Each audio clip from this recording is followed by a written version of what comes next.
ہاں یہ بات ثابت ہے کہ اللہ کے رسول صلی اللہ علیہ وسلم ایک مرتبہ جب قبرستان گئے تو اماں عائشہ کہتی ہیں کہ میں نے دیکھا کہ اللہ کے رسول صلی اللہ علیہ وسلم بستر پہ نہیں تھے، تو مجھے شک ہوا کہ کہیں دوسری بیوی کے پاس بھی گئے ہوں گے۔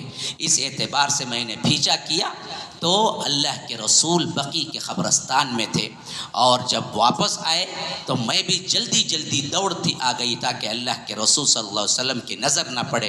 تو اللہ کے رسول اندر آئے تو اماں عائشہ کی سانس پھولی ہوئی تھی، تو اللہ کے رسول نے پوچھا کہ عائشہ کیا تم نے میرا پیچھا کیا؟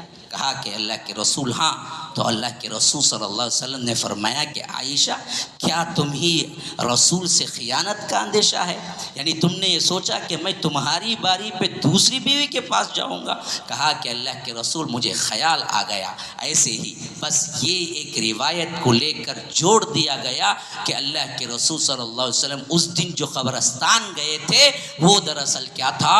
15 شعبان کی رات تھی۔ اور دوسری روایتیں جھوٹی طور پر ترمذی وغیرہ میں ہے جو کہ جوڑ دیا گیا ہے، علماء کہتے ہیں کہ موضوع اور منقطع روایتیں ہیں۔ اس میں کیا بات ڈال دی گئی؟ اس دن جو کوئی فرمایا کہ عائشہ میں اس واسطے قبرستان گیا کہ اس رات اگر کوئی آتا ہے قبرستان پھر اس کے بعد اتنی رکعت نماز پڑھتا ہے تو اللہ تبارک و تعالی اسے جہنم سے آزاد کرتا ہے، فلاں ہے فلاں ہے، اس طرح کی ضعیف تر روایتوں کو لا کے شامل کر دیا۔ حالانکہ بخاری کے اندر صحیح تر روایت صرف اتنی ہی ہے کہ اللہ کے رسول صلی اللہ علیہ وسلم قبرستان گئے اور اماں عائشہ نے خیال کیا کہ کہیں دوسری جگہ گئے ہوں گے، واپس آئے تو اماں عائشہ کی سانس پھولی ہوئی تھی۔ اللہ کے رسول نے پوچھا تو اماں عائشہ نے کہا اللہ کے رسول صلی اللہ علیہ وسلم نے بتایا کہ بات ایسی نہیں تھی، بس بات اتنی تھی کہ میرے پاس جبرائیل آئے اور تمہیں آواز نہ پہنچے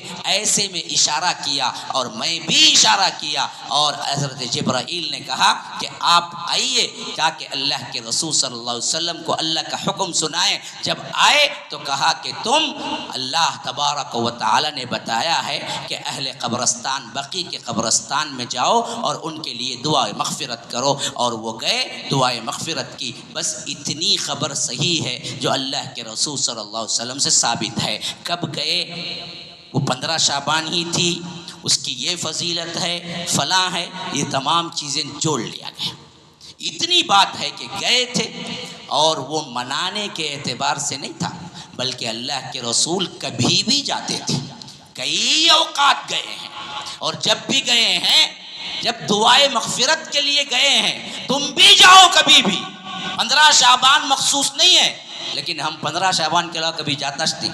اس دن لائٹاں وغیرہ لگا کوئی سے بلاتے اندھیرے میں جاؤ بولو نا اسے، ہاں وہاں اٹاک آگو مر جانگا بغیر لائٹنگ کے، کوئی بھی ساتھ نہیں، اکیلے جا کے دعا مغفرت کر کے آؤ بولو، کریں گا؟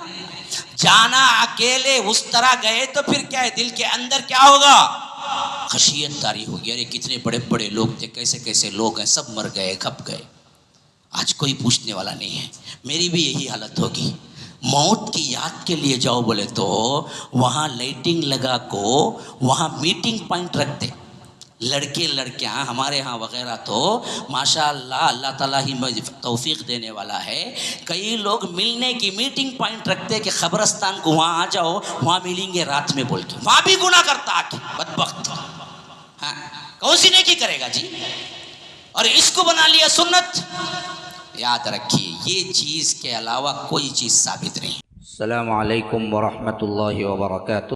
سب کو معلوم ہے، جہاں تک مجھے یاد پڑتا ہے 20 رمضان المبارک 2022 میں اللہ کے فضل و کرم سے اس مسجد کا افتتاح ہوا، اور افتتاحی مجالس میں ہم نے دیکھا کہ شروع میں 2-3 صف بھی پورے نہیں ہوتے تھے عام نمازوں میں، لیکن بہت جلد یہاں کے ایکٹیویٹیز جو ہم نے بڑھائے، تحفیظ کا مدرسہ کھولا، اور یہاں پر باقاعدہ طور پر رہ کر اقامتی مدرسہ بھی کھولا، تو اللہ کے فضل و کرم سے 3 فلور ہونے کے باوجود ہمارے ایکٹیویٹیز کے لیے یہ مسجد تنگ دامانی کا شکوہ کرتی نظر آئی، ہمارے لیے تنگ ہو گئی زمین۔ اور عیدین میں تو یہ مسئلہ بھی ہوا کہ کئی لوگ ریٹرن گئے۔ ان تمام چیزوں کو مد نظر رکھتے ہوئے کمیٹی نے ڈیسائیڈ کیا کہ 3واں فلور بھی ڈال دیا جائے اور اس کی چھت بنا دی جائے، مدرسے کے جو طلبہ ہیں ان کی اقامتی طور پر رہائش گاہ کو آسانی ملے اور ہم کو 2-3 ہال نمازیوں کے لیے مختص کرنے کا موقع ملے۔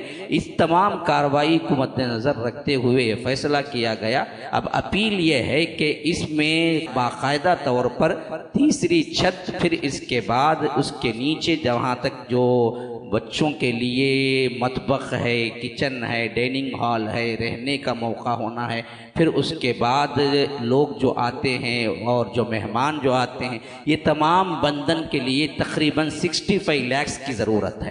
ابھی شروعات کو 15 لاکھ کی سخت ضرورت ہے۔ رمضان المبارک کے اختتام تک ہم اس کو بھی ختم کرنا چاہتے ہیں۔ کارروائی شروع ہو چکی ہے، آپ تمام لوگ آگے آئیں اور اس معاملے میں مدد کریں، جو ہو سکتا ہے دیں، اور کوئی ذمہ داری لینا چاہتا ہے سیلنگ کی ہو یا اس کے اندر فین کی یا لائٹ جو بھی ہو، آپ لوگ اس کے لیے بھی الگ سے آ سکتے ہیں۔ تو بہر کیف ہمارے سامنے ایک بہت اہم ترین مدعا یہ ہے کہ بندن مکمل ہونا اور بہت قلیل مدت میں، دوسری بات بجٹ تھوڑا بڑا ہے، 65 لاکھ کی ضرورت ہے۔ تو انشاءاللہ جیسے پہلے آپ لوگ آگے آئے ویسے ہی آگے آئیں تاکہ ہماری یہ مسجد کے اندر ایکٹیویٹیز اور زیادہ ہوں۔ انشاءاللہ عالمیت کے کورس کے لیے بھی ہم سوچ رہے ہیں، اگر بڑی جگہ مل جائے گی تو وہ چیز بھی ہم شروع کریں گے۔ تو بہر کیف اب تو یہ مدعا ہے کہ ہم دراصل پہلے یہ فلور مکمل کریں۔ تو آپ لوگوں سے یہ التجا ہے کہ اللہ کی راہ میں آئیے۔ جہاں نئی مسجد کے لیے یہ بات آئی ہے، من بنا للہ مسجدن بن اللہ لہ بیتن فی الجنہ، ویسے ہی یاد رکھیے مسجد کی بندن کے لیے بھی یہ بات ثابت ہے کہ اللہ تعالیٰ اس کے لیے بھی جنت میں ایک گھر بناتا ہے۔ اللہ تبارک و تعالی ہمیں اس پر عمل کرنے والا بنائے۔ فجزاکم اللہ احسن الجزا، والسلام علیکم ورحمۃ اللہ وبرکاتہ۔